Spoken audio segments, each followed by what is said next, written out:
भारत की प्राचीन शिक्षा प्रणाली का सबसे उज्ज्वल प्रतीक नालंदा विश्वविद्यालय आज खंडहरों के रूप में हमारे सामने खड़ा है। बिहार के नालंदा जिले में स्थित यह स्थान न सिर्फ भारत बल्कि पूरे विश्व के बौद्धिक इतिहास का एक अनमोल अध्याय है। नालंदा के खंडहर आज भी उस गौरवशाली समय की गवाही देते हैं जब यहाँ दुनिया भर से छात्र ज्ञान की खोज में आया करते थे। इसकी स्थापना, विकास, विनाश और पुनर्खोज की कहानी बेहद रोचक, प्रेरणादायक और ऐतिहासिक महत्व से भरी हुई है। नालंदा विश्वविद्यालय की स्थापना 5वीं शताब्दी में गुप्त राजवंश के समय हुई मानी जाती है।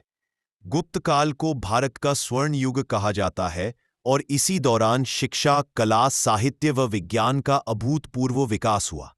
राजा कुमारगुप्त प्रथम, गुप्त एम्परर कुमारगुप्ता I नालंदा विश्वविद्यालय का संस्थापक माना जाता है। उन्होंने इसे साधारण आश्रम नहीं बल्कि एक विशाल विद्यापीठ के रूप में स्थापित किया, जहां बौद्ध दर्शन, वैदिक ज्ञान और वैश्विक विषयों पर अध्ययन किया जाता था।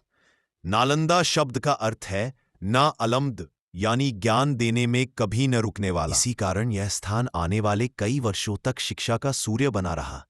6वीं से 12वीं शताब्दी तक नालंदा विश्वविद्यालय अपने शिखर पर था। यहाँ न सिर्फ भारत बल्कि तिब्बत, चीन, जापान, कोरिया, मंगोलिया, श्रीलंका और मध्य एशिया के कई देशों से छात्र अध्ययन करने आते थे। प्रसिद्ध चीनी यात्री हेवेनसांग और ई चिंग भी नालंदा में ही अध्ययन कर चुके थे और उन्होंने अपने यात्रावृत्त में नालंदा का विस्तृत वर्णन किया है। नालंदा सिर्फ एक विश्वविद्यालय नहीं था बल्कि एक विशाल आवासीय शिक्षा नगर, रेजिडेंशियल यूनिवर्सिटी था। यहाँ की मुख्य विशेषताएं थीं लगभग 10 विशाल मठ, विहार, 8 से अधिक भव्य मंदिर, स्तूप, 300 से अधिक कमरे, कई मंजिला पुस्तकालय जिसमें लाखों पांडुलिपियां थीं, 10,000 विद्यार्थी और 2,000 आचार्य।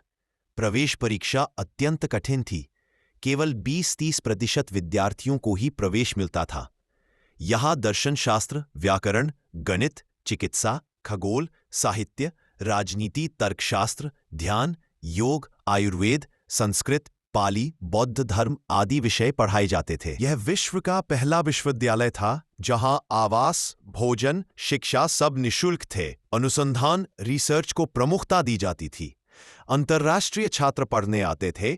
लाइब्रेरी सिस्टम इतना विकसित था जितना उस समय विश्व में कहीं और नहीं।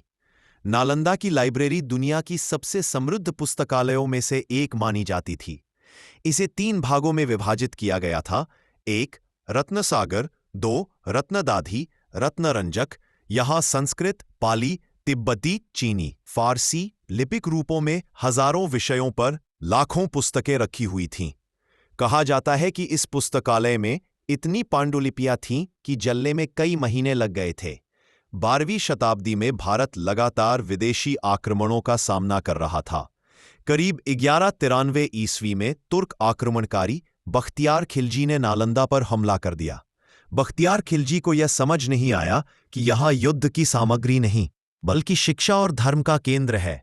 आक्रमण के दौरान हजारों भिक्षु मारे गए, कई विद्वानों को जीवित जला दिया गया, नालंदा का पुस्तकालय आग में राख कर दिया गया, शिक्षा के भवन ध्वस्त कर दिए गए। कहा जाता है कि पुस्तकालय इतना बड़ा था और उसमें इतनी पांडुलिपियां थीं कि वह 3 महीनों तक जलता रहा। नालंदा का विनाश सिर्फ भवनों का विनाश नहीं था बल्कि ज्ञान, संस्कृति और सभ्यता के एक महान केंद्र का पतन था। नालंदा कई शताब्दियों तक मिट्टी के नीचे दबा रहा। 19वीं सदी में ब्रिटिश पुरातत्वविदों ने इसकी खुदाई करवाई। 1915 में पुनः खुदाई शुरू हुई और धीरे धीरे मठ, स्तूप, कक्ष, मूर्तियां और अवशेष सामने आए। 1951 में नालंदा के पास ही नव नालंदा महाविहार की स्थापना हुई। 2016 में 800 साल बाद भारत ने फिर से नालंदा विश्वविद्यालय को पुनर्जीवित किया, जहां आज अंतर्राष्ट्रीय विद्यार्थी अध्ययन कर रहे हैं। 2016 में नालंदा महाविहार के खंडहरों को यूनेस्को विश्व धरोहर स्थल घोषित किया गया।